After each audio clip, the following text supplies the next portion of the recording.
part of this program. My 13-year-old son had no desire. Because of my 16-year-old, he wants to join as well. So he can have a focus in life as well, knowing that there is a bright future for them. And this means the most in the world to my children. So please understand from other kids, my son's recruiting kids from Rochester to come here because he believes in this program so much. I would hate to see anything happen to it. Thank you very much.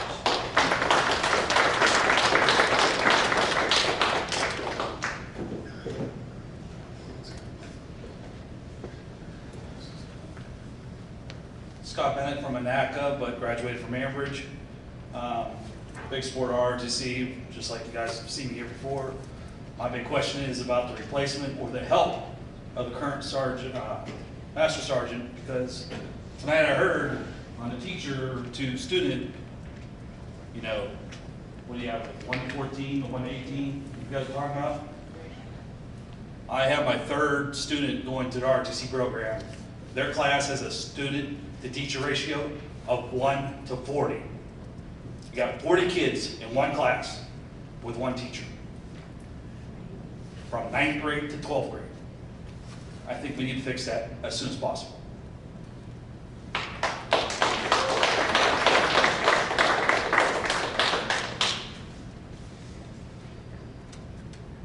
Okay, that would end the 30-minute period. If there was anyone else who didn't get a chance to speak, I apologize, but we will have additional time at the regular meeting on the 15th for any other comments anyone would have. At this point, we'll get into our regular committee meetings for the evening. The committee reports this evening, the first one up is Education and Technology, and Mrs. Smith is not here this evening, so I would ask Mrs. Mylan to please take that one.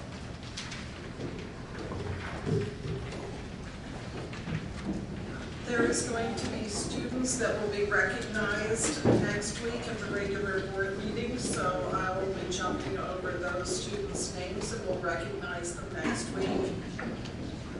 We received the high school course of studies book, and it's recommended to approve this book next week. Any discussion further? We also received the junior high course of studies book, and it will be recommended to approve that next week. Any additional discussion? And again, thank you for taking the time to put those together. That was very helpful. Number 3, it's recommended a discipline agreement 2016-2017-14 relevant to a high school student be ratified effective February 16, 2017. Discipline agreement is recommended discipline agreement 2016-2017-15 relevant to a high school student be ratified effective February 22nd, 2017. Number 5, the National Academic Games. It's recommended that an elementary teacher, coach, and 4 students in the gifted program who qualified be authorized to attend the National Academic Games competition from April 27th through May 2nd, 2017 in Ogilvie, West Virginia. The registration fee of $115 for each of the 5 is covered by the district.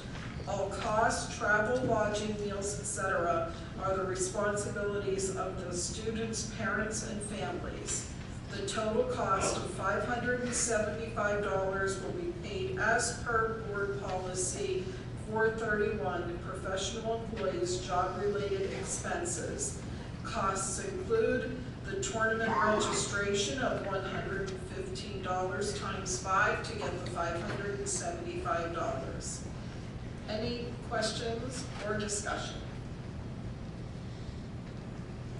Number 6, AFS request for an exchange student. It's recommended to approve the American Field Service Intercultural Program request for an exchange student from Japan for the 2017-2018 school year as presented. Any questions or comments? Number 7, Model United Nations Club. It's recommended to create the Model United Nations Club at the Ambridge Area High School, where students will have the opportunity to pose as delegates representing a number of nations to address international issues. The Model United Nations Club will be self-funded, and the cost to the district is the agreed-upon contractual rate of $220 for club sponsorship as presented. Any questions? Discussion? Number 8, participation in the Ambridge Area School District graduation ceremony. It is recommended that Carly M. Vidro from the Central Valley School District, who participated in the JRATC in the Ambridge Area School District, be permitted to participate in the graduation ceremony.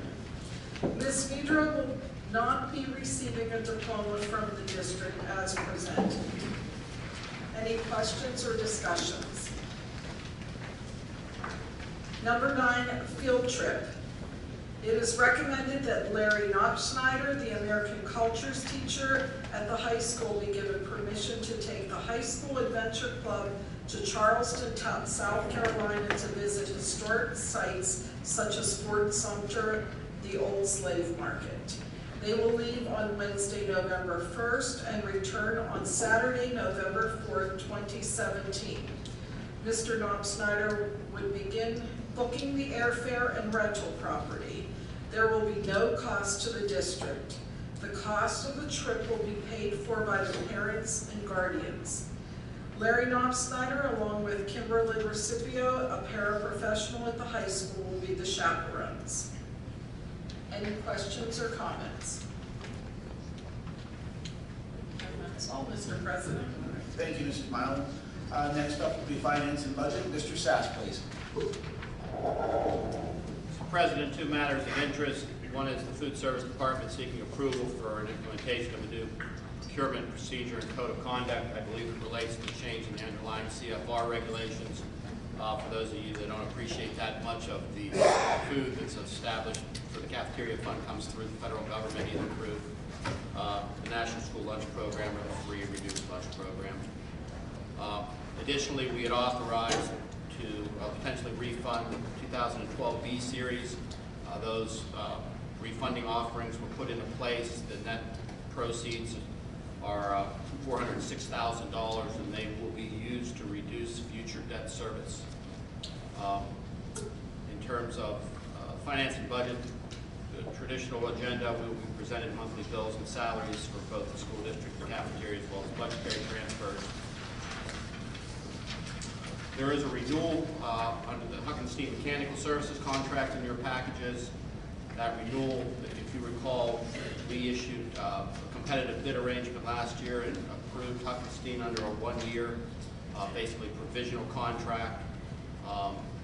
There is a financial analysis that evidences that the cost between the last year's services and this year will net about 0 based on the change in coverages based on equipment in certain buildings and excluding equipment in other buildings. I've been told that the school district is quite pleased with Huckenstein's performance, at least to date. Any questions or comments on number 4? Also in your package is the BVIU intermediate unit budget that the school will have to approve. Any comments or questions will need to go to, I believe, Mrs. Kehoe, as she's the representative of the BVIU. Oh, Mr. Angus. There's a bill for special counsel as noted in the agenda. We are going to renew our direct energy contract for natural gas through the Allegheny County Energy Consortium. That is the brokerage of natural gas. Pennsylvania allows you to buy both gas and electric on the open market. There is a request to extend the services of Cottrell Arbutina. If you recall, we engaged Cottrell Arbutina to assist in getting the business office put back on firm footing after the unexpected absence of the business manager. Much of that one-time work has now been completed, but there are some additional services that the operations director has requested. That cost is not expected to exceed $5,000. Looks like the suggestion from Mr. Matsey is to change vendors to allow for UniPers to provide floor maps and mop services in the various buildings, approximately a 60% savings. And there will be the traditional repository settlements associated with share sales and taxes and sales as presented in the budget. Any questions on any of the items, numbers 1 through 10? Thank you, Mr. President. Thank you, Mr. Sass. Mr. Kowal, anything this evening on building and grounds? Nothing to report. All right, athletics, Mrs. Fisher. Nothing this evening. All right, public relations, Mrs. Mylan. Nothing this evening. Steering and rules, Mrs. Kehoe. Yes, item number 1 is school board policy revisions and adoptions, third and final readings as presented. Letter A is recommended as a third and final reading to consider revising school board policy 007, policy manual access, to designate the district website as publicly accessible. Any questions on that? Letter B is recommended as a third and final reading to consider revising school board policy 609, investment of district funds, to reflect the provisions of Act 10 of 2016, which amended the Investment of Public Corporation or Authority Funds Act to include school entities under the definition of public corporations, and thereby expand the types of permissible investments allowed under SC 440.1. Any questions on that? Letter C is recommended as a third and final reading to consider adopting school board policy 626, federal fiscal compliance. Any questions? Letter D is recommended as a third and final reading to consider adopting school board policy 810.2, transportation, video/audio recording. Any questions on that? That's all I have. Mrs. Kehoe, also legislative committee. Nothing this evening for that. All right, thank you very much. Could we have the sunshine law, please? Section 708 of the Sunshine Law permits agencies to hold executive sessions to discuss employment and personnel matters, labor relations and arbitration matters, purchase or lease of real estate up to the time an option or agreement is obtained, litigation or potential litigation, and other agency business which, if discussed in public, would violate lawful privilege or would violate confidentiality laws. The Board of School Directors held or will now hold an executive session to discuss employment and personnel matters, salary schedule, and labor relations. The board will not return to take any legislative action. Okay, just to inform everybody, we did hold the executive session prior to this meeting, so we will not be going to executive session. We will just be adjourning for the evening. Also, I'd like to take one last opportunity to thank everyone for the time and effort they put into those presentations this evening. It was definitely something I think we all needed to hear, and we greatly appreciate your efforts. At this time, I'd like to ask for a motion to adjourn. So moved. Mr. Cole, do I have a second? Second. Mrs. Mylan, all in favor? Aye. Meeting adjourned.